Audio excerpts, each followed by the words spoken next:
नमस्कार, आप देख रहे हैं न्यूज 11 भारत और आपके साथ मैं हूं दीपक कुमार। चक्रवाती तूफान यास का प्रभाव झारखंड में अब बढ़ता ही जा रहा है।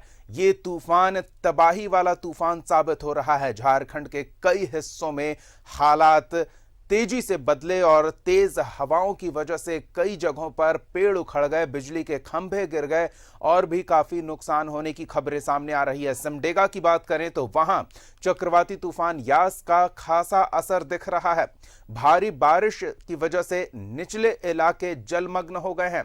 कई कमजोर घर और कच्चे घर गिर गए हैं। प्रशासन ने कई परिवारों को सुरक्षित शेल्टर होम पहुंचाया है। लगातार राहत और बचाव कार्य चलाया जा रहा है।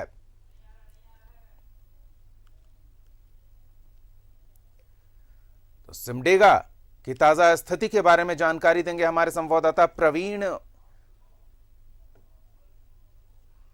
और साथ ही क्या प्रभाव देखने को मिल रहा है। ये सिमडेगा की हम आपको तस्वीरें दिखा रहे थे। आपने देखा किस तरह से पुराने जर्जर मकान पूरी तरह से धराशायी हो गए। लगातार बारिश हो रही है और इसकी वजह से कच्चे मकान, पुरानी इमारतों का के लिए खतरा बढ़ जाता है। हवाओं की गति भी कई इलाकों में काफी तेज हो गई है, जिसकी वजह से पेड़ उखड़ गए और कई जगहों पर बिजली के खंभे उखड़ गए। लेकिन राहत और बचाव कार्य के लिए व्यवस्था पूरी तरह से तैयार है और उसमें किस तरह की कोशिश हो रही है, किस तरह से लोगों को सुरक्षित रखा जा रहा है, ये जानेंगे अपने सहयोगी प्रवीण से। सीधे रुख करेंगे उनका। प्रवीण, काफी हालात बिगड़ रहे हैं। हवाओं ने उतनी गति नहीं पकड़ी है, लेकिन लगातार हो रही बारिश ने परेशानी बढ़ा दी है। तो चुनौती, जिस तरह की तैयारी थी, क्या उस तरह से उस चुनौतियों से निपटने में कामयाबी मिल रही है? बिल्कुल, चुनौती तो एक बहुत बड़ी है, क्योंकि एक तरफ कोरोना का मार है तो दूसरी तरफ यास तूफान जो है वो उसका खतरा जो है वो सामने दिख रहा है। ऐसे में इस चुनौती को स्वीकार करते हुए जिला प्रशासन के द्वारा तैयारी जो है दीपक, वो काफ़ी सुदृढ़ तरीके से की गई थी। क्योंकि हम लगातार देख रहे हैं और अपने दर्शकों को भी दिखा रहे हैं, जिले के जो उपायुक्त हैं या एसएसपी हैं या फिर जितने भी तमाम प्रशासनिक पदाधिकारी हैं, लगातार वो पूरे शहर के ग्रामीण इलाकों का भी भ्रमण कर रहे हैं, तटीय इलाकों का भी भ्रमण कर रहे हैं। अगर हम निचले इलाकों की बात करें तो निचले इलाकों की जो स्थिति है वो भयावह होगी ही दीपक, क्योंकि जो लगातार मंगलवार रात से बारिश हो रही है और लगातार बारिश होने के अब तक, अगर पूरे हम पूर्वी सिंहभूम जिले की बात करें तो अब तक 100 मिलीमीटर की बारिश जो है रिकॉर्ड की गई है। ऐसे में बारिश जो है, अब अनुमान लगाया जा रहा है कि पूरे गुरुवार को भी बारिश होगी और शुक्रवार से जो स्थिति है वो धीरे धीरे सामान्य होती नजर आएगी। लेकिन जो आंधी का, जो हवा की जो रफ्तार है वो उसमें काफी गिरावट आई हुई है, क्योंकि रफ्तार जो है वो काफी कमजोर हो गई है। अब जो 120-110 किलोमीटर प्रति घंटे की रफ्तार से जो हवाएं चलने वाली थी, वो उनकी रफ्तार जो है काफी कम होने की वजह से एक राहत भरी खबर है। जिले के उपायुक्त सूरज कुमार ने भी तमाम प्रशासनिक पदाधिकारियों को अलर्ट रहने को कहा है, निचले क्षेत्रों का दौरा करने को कहा है। और अभी हम जैसे बताएं कि शहर के बहुत सारे ऐसे नगर निकाय क्षेत्रों की बात करें, ग्रामीण क्षेत्रों की बात करें, जो वृक्ष जो है, पेड़ जो है वो पूरी तरह से रात के समय, देर रात जो है, बहुत ऐसे क्षेत्र हैं जहां पेड़ गिर गए हैं। सड़क मार्ग जो है वो पूरी तरह से बाधित हो गया। तो बाधित सड़क मार्ग पर राहत कार्य जो है तेजी से जारी है। अगर हम टिस्को के इलाके की बात करें तो वहां पर जुस्को के द्वारा कार्य युद्ध स्तर पर जारी है। जुगसलाई नगर परिषद की बात करें तो वहां जुगसलाई नगर परिषद के द्वारा राहत कार्य जारी है। अगर हम मानगो साक्षी जेनेसे की बात करें या फिर हम ग्रामीण क्षेत्र में ब्लॉक स्तर की बात करें तो लगातार कोशिशें जो हैं वो जारी हैं। अब सबसे बड़ी चुनौती जो है दीपक, निचले स्तर से लोगों को सुरक्षित स्थानों में लेकर आने की, क्योंकि लगातार 2 दिनों से माइकिंग के जरिए जिला प्रशासन के जो पदाधिकारी वो भ्रमण कर लोगों को जागरूक करते नजर आए। या फिर कल की बात अगर हम कल भी लोगों से अपील की गई कि जितने भी निचले तटीय इलाके के, नदी के किनारे जितने भी लोग हैं, जो झोपड़ी नुमा घर है या फिर कच्चे मकान है, वो सुरक्षित स्थानों में चल जाएं। लेकिन चुनिंदा लोग वहां पहुंचे सुरक्षित स्थान में और ज्यादा से ज्यादा लोग जो है वहीं रुक गए, जिसकी वजह से परेशानी जो है आज वो उत्पन्न होती दिख रही है। क्योंकि कल जो है देर शाम तक व्यांगविल और चांडिल के 2 गेट खोले गए थे, जिसकी वजह से नदी का जो जलस्तर है वो काफी बढ़ता गया और अभी जो है नदी अपने उफान में है। तो अगर हम ओवरऑल पूरे जिले की अगर हम बात करें तो जिले के बहुत ऐसे क्षेत्र हैं, जैसे जुगसलाई, बागबेड़ा, कदमा, शास्त्री नगर, सोनारी, ऐसे बहुत सारे क्षेत्र हैं जहां पर नदी के किनारे लगभग लाखों की आबादी जो है निवास करती होती है, ऐसे में उन आबादी को सुरक्षित स्थान में लेकर जाना जिला प्रशासन के लिए एक बहुत बड़ी चुनौती है। हालांकि इससे पहले भी लगातार जो पिछले बार की बात करें, पिछले बारिश की अगर हम बात करें, पिछले साल की बात करें, तो उन्हें मालूम रहता है कि ये मौसम है और हम ऊपर की तरफ चले जाएंगे, सुरक्षित स्थान में चले जाएंगे। अचानक से तूफान आ जाना और तूफान के समय में सुरक्षित स्थान को कूच कर जाना एक बहुत बड़ी चुनौती आम लोगों के लिए भी है और जिला प्रशासन के लिए भी। हालांकि उसे स्वीकारते हुए एनडीआरएफ की टीम को भी मुस्तैद कर दी गई है। एनडीआरएफ की टीम जो है, कुछ जो टुकड़ियां हैं वो ग्रामीण क्षेत्र की तरफ कूच कर गई हैं, कुछ टुकड़ियां जो है शहरी इलाकों में हैं। अब देखने वाली बात है दीपक की जो निचले इलाके में जो लोग हैं उन्हें कितने कब तक रेस्क्यू करके ऊपर लेके जाया जा सकता है। हालांकि थोड़ी देर पहले सुबह की अगर हम बात करें तो सुबह जैसे ही नदी का जलस्तर बढ़ा था तो सारे लोग अपने घर का सामान समेटने लगे थे और कुछ भी माध्यम से वो अब सुरक्षित स्थानों में जाने लगे, क्योंकि बहुत सारे निचले इलाकों के किनारे जो सरकारी स्कूल है या मैरिज हॉल है वहां राहत शिविर बनाया गया है, तो उस स्थान पर वो कूच करने लगे। दूसरी तरफ जिला प्रशासन के जो वरीय पदाधिकारी हैं वो हर स्थिति पर नजर रखते हुए जिले के सिविल सर्जन डॉक्टर AK लाल को भी खास तौर पर निर्देश दिया गया है, अगर बाढ़ की स्थिति उत्पन्न होती है या फिर किसी तरह की परेशानी उत्पन्न होती है तो ऐसी परिस्थिति में दवाओं का बेड की संख्या में या फिर जितने भी चिकित्सक हैं, नर्सेस हैं, वो जो हैं वो पूरी तरह से मुस्तैद रखे। सारे CSC जो हैं, जितने भी CSC हैं, जितने भी सदर अस्पताल और या आसपास जितने भी सामुदायिक स्वास्थ्य केंद्र हैं उन्हें पूरी तरह से अलर्ट कर दिया गया है। सवेरे की अगर हम बात करें तो जितने भी चिकित्सक हैं वो अपने समय अवधि से पहले ही वो प्रवेश कर गए अस्पतालों में, जो एक बहुत बड़ी बात है। क्योंकि देखिए सबसे बड़ी बात है कि ठीक है संकट आने वाला है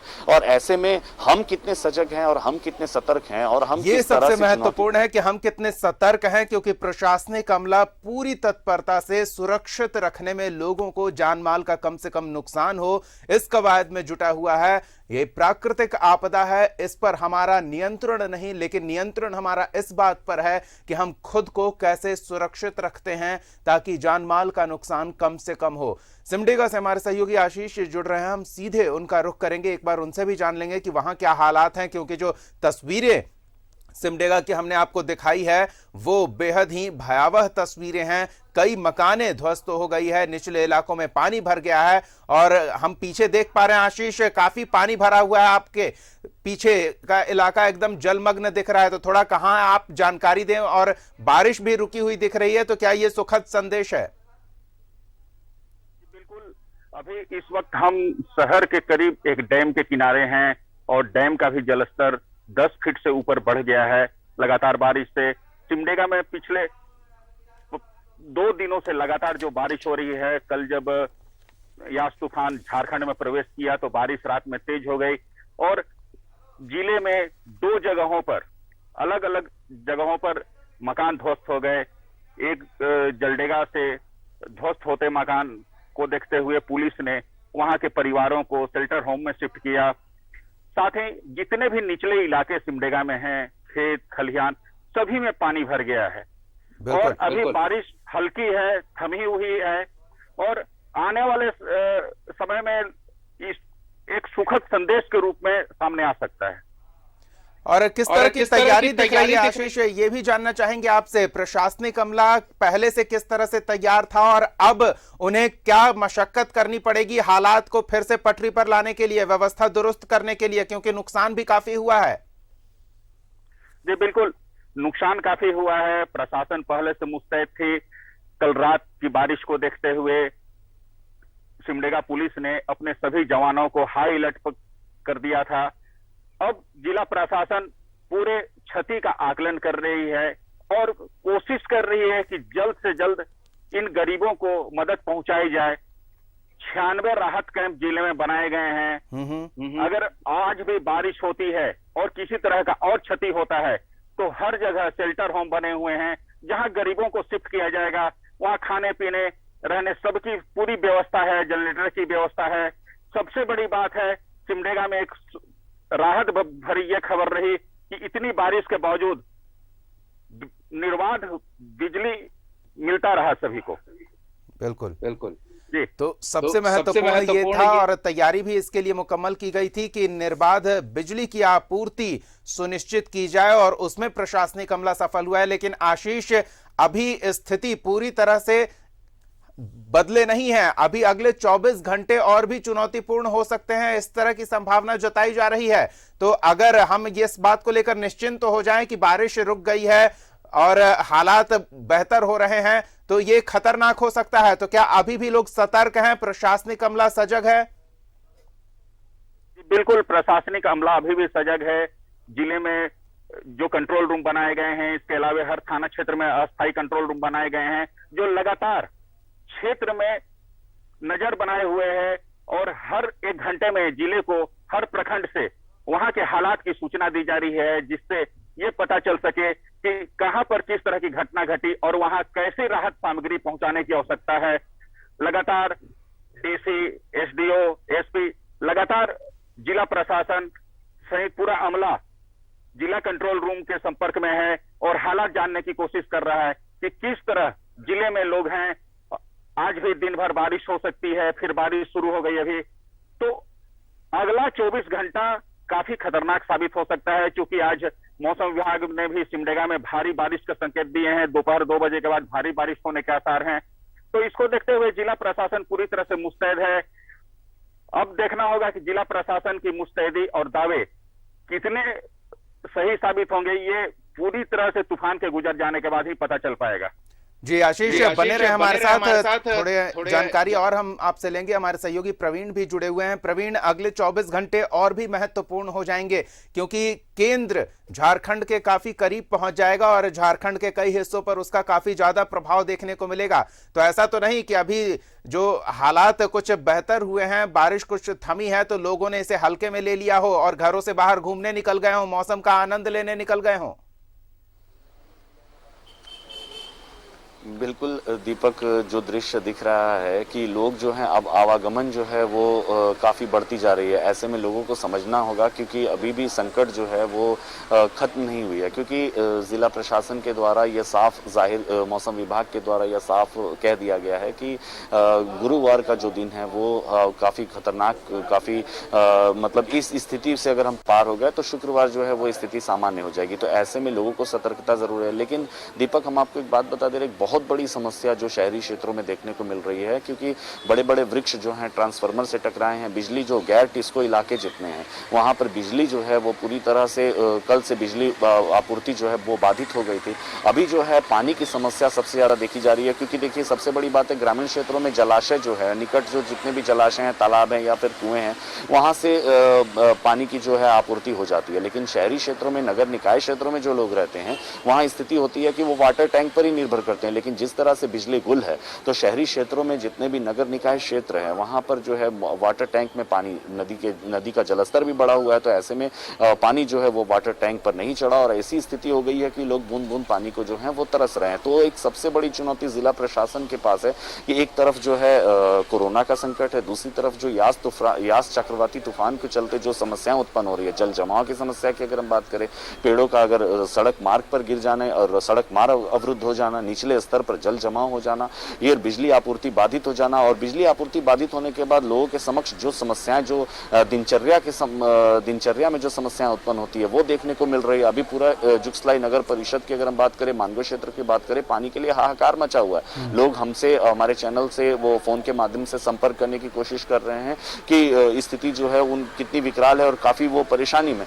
तो ऐसे में सबसे बड़ी बात है कि अब मरम्मती का कार्य किया कैसे जाए, क्योंकि लगातार बारिश हो रही है। लेकिन अगर प्रशासन को यह भी चुनौती स्वीकार करनी होगी, क्योंकि ये भी मालूम है कि लगातार जो बारिश होंगे तो वैसे में अगर बिजली आपूर्ति बाधित होती है शहरी क्षेत्रों में या गैर टिस्को इलाकों में जहां अगर बिजली गुल होती है, तो उससे किस तरह से निपटा जाए, तो ये भी एक बहुत बड़ी समस्या है। खैर, इसे भी वो स्वीकारेंगे और इसे भी, क्योंकि हमने कल रात देर रात तक संपर्क साधने की कोशिश की बिजली विभाग के वरीय पदाधिकारियों से, लेकिन जो निष्कर्ष है वो शून्य निकला। तो कहीं ना कहीं देखिए, सबसे बड़ी बात है कि जब ऐसी स्थिति उत्पन्न होती है तो विभाग के कर्मचारी और पदाधिकारियों पर भी बहुत प्रेशर होता है, क्योंकि कल हमने आपको बता दिया कि जो पोटका प्रखंड के बीडीओ हैं उनको राहत शिविर में पहुंचाने के लिए ग्रामीणों को कि जल्द से जल्द वो व्यवस्थाएं जो है वो सुनिश्चित करें और सुदृढ़ व्यवस्थाओं के तहत राहत शिविर में लोगों को लेके जाएं। लेकिन ऐसा होता ना देख जिले के उपायुक्त ने कार्रवाई की और पोटका बीडीओ को जो है तत्काल प्रभाव से हटा दिया गया और जो अंचलाधिकारी हैं उन्हें प्रभार सौंपा गया। तो लगातार जो पदाधिकारियों पर पर गाज भी गिर रहा है। तो ऐसे में पदाधिकारी कर्मचारी भी डरे सहमे हैं कि उनकी कोई अगर वो व्यवस्था सुदृढ़ नहीं करते हैं तो समस्या उनके और स्थिति जो है विकराल होगी, तो उन पर भी गाज गिर सकती है। तो कहीं ना कहीं जो है सब स्थिति पर जिला प्रशासन की नजर है। अब लोगों की सतर्कता की आपने बात की दीपक, तो आवागमन आप देख सकते हैं ठीक पीछे हमारे, तो आवागमन जो है वो काफी रफ्तार आवागमन में बढ़ रही है। तो लोगों को समझना होगा कि अभी संकट टला नहीं है, क्योंकि गुरुवार जो है मौसम विभाग के द्वारा, जिला प्रशासन के द्वारा बार बार ये कहा जा रहा है कि गुरुवार का जो दिन है वो हमारे लिए बेहद ही खतरनाक है, क्योंकि हवाओं की भले ही जो रफ्तार है वो कम हो गई है, जिस रफ्तार से हवाएं चलनी थी वो भले ही कमजोर हो गई है, यास चक्रवाती तूफान जो कमजोर हो गया हो, लेकिन जो बारिश है वो लगातार शुक्रवार तक बारिश होने की संभावना है। और जिस तरह से बारिश हो रही है, निचले इलाके जो हैं वो पूरी तरह से अब जो जलमग्न होते दिख रहे हैं, तो स्थिति जो है वो अभी तक सामान्य नहीं हुई है। ऐसे में हर लोगों को सतर्क और सजग रहने की जरूरत है, क्योंकि जब बारिश हो रही है और जितने भी लोग अगर आवाजाही करेंगे, सड़क पर निकलेंगे, अगर पेड़ या वृक्ष या बिजली के खंभे अगर उन पर गिरते हैं तो चोटिल होते हैं, तो जान माल का नुकसान होगा। ऐसे में जिला प्रशासन के द्वारा उन्हें 2 दिनों तक घर पर कैद रहने के लिए हर वो कोशिशें की गई, लोगों से पूर्णबंदी का घोषणा की गई कि जिले में जो है पूर्ण लॉकडाउन रहेगा। एक तरह से इसे लॉकडाउन ही कहेंगे। तूफान चक्रवात तूफान को देखते हुए पूर्ण जितने भी जो रियायत, चाहे मेडिकल स्टोर हो या फिर ये दूध विक्रेता या दूध का कारोबार जो करते हैं, उन्हें सिर्फ छूट दी गई, और आवाजाही जितने भी है उन्हें पूरी तरह से बंद कर दिया गया। लोगों से कहा गया, अपील किया गया कि लोग घरों से बाहर ना निकले। बिल्कुल, हम भी लोगों से अपील कर रहे हैं कि अभी हालात पूरी तरह से बेहतर नहीं कहे जा सकते, क्योंकि चक्रवाती तूफान का दायरा काफी बड़ा होता है। अगर आपके इलाके में हवाओं की रफ्तार कुछ देर के लिए थमी है और बारिश कुछ देर के लिए रुक गई है, तो इस बात की संभावना बहुत ज्यादा रहती है कि अचानक से मूसलाधार बारिश होगी और हवाओं की रफ्तार तेज होगी। चक्रवाती तूफान कुछ इसी तरह से व्यवहार करता है। तो लोगों से हम अपील करते हैं कि थोड़ी सतर्कता और अगले 24 घंटे तक बरतें, थोड़ा संयम बरतें। मौसम का मजा लेने के लिए सड़कों पर बिल्कुल ना निकले, अपने घर में ही रहें, ये आपको सुरक्षित रखेगा। हालांकि कुछ समस्याएं जरूर आ रही है, जैसे जमशेदपुर से हमारे सहयोगी प्रवीण बिजली की वजह से पानी सप्लाई बाधित होने की समस्या बता रहे हैं, लेकिन हम उम्मीद करते हैं कि प्रशासन बिजली व्यवस्था को दुरुस्त रखने के लिए पूरी प्लानिंग कर चुका है। न तो सिर्फ अस्पतालों में व्यवस्था दुरुस्त रखने के लिए, बल्कि अब वाटर सप्लाई को लेकर भी बिजली आपूर्ति सुनिश्चित हो, ये तैयारी की जा रही होगी। लेकिन खतरा अभी टला नहीं है। अपने सहयोगी आशीष के पास एक बार फिर रुख करते हैं, जहां हालात शुरुआती चरण में ही काफी बिगड़ते नजर आए थे। आशीष, अब अगर हवाओं की रफ्तार और तेज होती है, मूसलाधार बारिश 8-10 घंटे और होती है, या फिर इस तरह से रिमझिम बारिश भी होती है, तो डैम वाला इलाका है, उसके कई निचले इलाके में आबादी भी होगी, वहां से लोगों को हटा लिया गया है। किसी भी व्यक्ति की जान जल जमाव की वजह से न जाए, इस बात को सुनिश्चित किया है प्रशासन ने। क्या कुछ और आगे सतर्कता बरती जा रही है, जानना चाहेंगे आपसे। जी बिल्कुल, जितने भी निचले इलाके हैं जहां जलमग्न हो सकती है, प्रशासन ने वहां से लोगों को हटाकर शेल्टर होम में शिफ्ट कर दिया है। साथ ही जो अभी थमा हुआ है हवा और पानी, इसे तूफान के पहले की खामोशी कह सकते हैं, लेकिन आने वाले समय में यह खामोशी विकराल रूप भी ले सकता है। प्रशासन लगातार लोगों पर नजर बनाए हुए है। जहां भी खतरा प्रशासन को महसूस हो रहा है, वहां से लोगों को हटाकर शेल्टर होम में शिफ्ट किया जा रहा है। 96 राहत कैंप में लोगों को रखा गया है और लगातार प्रशासन संपर्क में है उनसे कि किस तरह रह रहे हैं, उन्हें समय पर खाना मिल रहा है, पानी मिल रहा है या नहीं। इसके अलावा प्रशासन ने सभी प्रखंडों को अलर्ट किया है। सभी प्रखंड प्रशासन लगातार क्षेत्र के भ्रमण में है और देख रहे हैं कि लोग कैसे हैं, गरीब कैसे हैं। कल हमने भी एक गांव का विजिट किया था, वहां देखा था कि गरीब तबका किस तरह से है। लगातार बारिश के कारण उनकी जिंदगी अस्त व्यस्त हो गई थी। सब्जी विक्रेता छोटे छोटे जो किसान हैं वो बैठे हुए थे, लेकिन उनके पास ग्राहक नहीं आ रहे थे। प्रशासन अब ऐसे छोटे किसानों को भी राहत सामग्री पहुंचा रही है, ताकि अगर उन तक ग्राहक नहीं आए तो उनका भोजन पानी चलता रहे। जी प्रशासन लगातार लोगों पर नजर बनाए हुए है कि कैसे लोगों को अधिक से अधिक राहत पहुंचाई जाए। जी और इसके लिए कवायद की जा रही है। और ऐसे में राहत शिविरों की क्या स्थिति है, वहां किस तरह की व्यवस्था की गई है? क्योंकि जो संख्या आप बता रहे हैं आशीष सिमडेगा की, ऐसा लग रहा है कि राज्य में जो सबसे ज्यादा राहत शिविर बनाने वाला जिला है वो सिमडेगा ही है, तो काफी व्यापक पैमाने पर तैयारी की गई होगी। जी बिल्कुल, पूरे राज्य में सबसे ज्यादा राहत कैंप सिमडेगा में बनाए गए हैं। 96 राहत कैंप बनाए गए हैं और यहाँ जनरेटर, खाने की सामग्री के अलावे कपड़े और दवाइयों की भी व्यवस्था की गई है। हर राहत कैंप में एक चिकित्सक और नर्सों की नियुक्ति की गई है ताकि अगर कोई आपात स्थिति में भी वहां पहुंचे तो उसे तुरंत संभाला जा सके। सिमडेगा डीसी 96 कैंप में लगातार नजर बनाए हुए हैं और हर कैंप से हर 3 घंटे में अपडेट मांग रहे हैं, जिससे किसी भी तरह की परेशानी वहां रहने वाले लोगों को ना हो।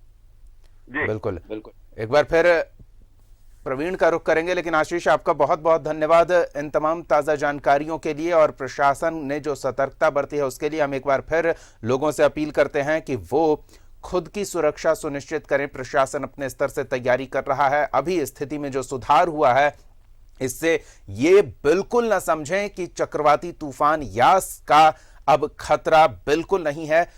लेकिन अगर आप इस तरह की गलती करते हैं, घर से अभी बाहर निकलते हैं, तो संभावना है कि आप कहीं चक्रवाती तूफान के प्रभाव में फंस जाएं और फिर घर लौटना आपके लिए मुश्किल हो। तो ऐसे में घर पर ही रहें सभी लोग, ये सबसे बेहतर विकल्प है। प्रवीण के पास चलते हैं। प्रवीण, जो स्थिति बन रही है, लोगों की आवाजाही आपके पीछे हम देख पा रहे हैं, बड़ी गाड़ियां तो छोड़िए, कार छोड़िए, साइकिल और बाइक भी देख रहे हैं हम। तो जो स्थिति रहती है इस तरह के तूफान के समय में कि पेड़ काफी संख्या में गिरते हैं, पेड़ों की टहनियां टूटकर सड़कों पर गिरती है, पहले भी हादसे होते रहे हैं, तो लोग इतनी लापरवाही क्यों कर रहे हैं? दीपक, सबसे बड़ी बात है ना कि हमारे यहाँ पर सबसे ज़्यादा एक परेशानी है कि लोगों की मानसिकता ऐसी होती है कि अगर कुछ अच्छा होने लगता है, कुछ स्थिति जैसे विकराल होने वाली है और उसमें अगर कुछ सुधार हो जाता है तो हम ये भूल जाते हैं कि स्थिति कितनी भयावह हो सकती है और फिर हम अपने आप में ही मग्न हो जाते हैं, मौज मस्ती में लग जाते हैं, नज़ारा देखने के लिए लग जाते हैं, जो बेहद ही मतलब एक प्रशासन के लिए भी बहुत एक मतलब विकराल स्थिति उत्पन्न हो सकता है और दूसरा हम अपने परिवारों के लिए, परिवार के सदस्यों के लिए भी एक मतलब समस्या उत्पन्न करते हैं। तो ये सबसे बड़ी चुनौती होती है कि हम कितने प्रशासन के लिए सबसे बड़ी चुनौती होती है कि ऐसे लोगों पर कैसे कमांड किया जाए, ऐसे लोगों पर कैसे रोक लगाई जाए जो हर स्थिति में मौज मस्ती को ढूंढते हैं। ये जो नज़ारा आप देख रहे हैं दीपक, लगातार जिले के उपायुक्त ने लोगों से अपील की थी कि वो 2 दिनों तक आप अपने घरों पर रहें, क्योंकि जो स्थिति है, पहले 1 दिन की बात हुई थी, फिर उन्होंने 27 तारीख ये साफ कह दिया था कि पहले बुधवार के लिए था, अब ये गुरुवार के लिए साफ कर दिया गया है कि गुरुवार भी लोग जो हैं वो पूर्ण बंदी है जिले में, लोग अपने घर पर हैं, क्योंकि जो खतरा है वो टला नहीं है। भले ही यास चक्रवात तूफान की जो रफ्तार है, भले ही हवाओं की रफ्तार है वो धीमी हो गई, लेकिन बारिश जो है वो लगातार निरंतर बारिश हो रही है और बारिश जो है अभी मूसलाधार बारिश होने की संभावना है जो शुक्रवार तक सामान्य स्थिति होगी। तो ऐसे में लगातार सड़क के किनारे जितने भी वृक्ष हैं, बड़े बड़े बिजली के खंभे हैं, वो गिर रहे हैं और देर रात तो हमने आपको बताया कि शहर के कई ऐसे क्षेत्र हैं जो पूरी तरह से वृक्ष जो हैं सड़क पर गिरे हुए देखे गए। ऐसे में राहत कार्य भी जारी है। लेकिन अगर मान लीजिए कि अगर ये कोई व्यक्ति अगर घर से बाहर निकलता है और लगातार लोग सड़क से बाहर निकलते हैं और ये घटना, भगवान ना करे ऐसा हो, और अगर ऐसा हो जाए तो हम अपने परिवार के सदस्य को क्या जवाब देंगे, अपने परिवार को क्या जवाब देंगे? जिला प्रशासन तो एक तरफ से कोशिश कर रहा है कि लोग जो है वो अपने घर पर रहे। तो सबसे बड़ी बात है दीपक की अपनी मानसिकता बदलनी होगी, क्योंकि थोड़े दिन पहले कोरोना की अगर हम बात करें तो जैसे ही कोरोना की रफ्तार धीमी हुई, हम मास्क भूल गए, सामाजिक दूरी का पालन करना भूल गए।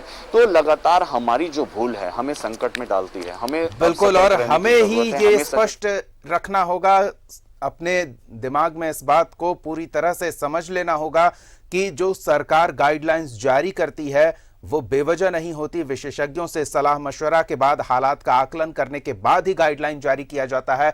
तो ये गाइडलाइन आपकी सुरक्षा सुनिश्चित करेगा। हमारी सुरक्षा सुनिश्चित करने के लिए प्रशासन पूरी तत्परता से जुटा हुआ है। तो हमारा रवैया भी सहयोगात्मक और सकारात्मक हो तभी बेहतर है और तभी बेहतर नतीजे निकलकर सामने आएंगे। बहुत बहुत धन्यवाद प्रवीण इन तमाम ताजा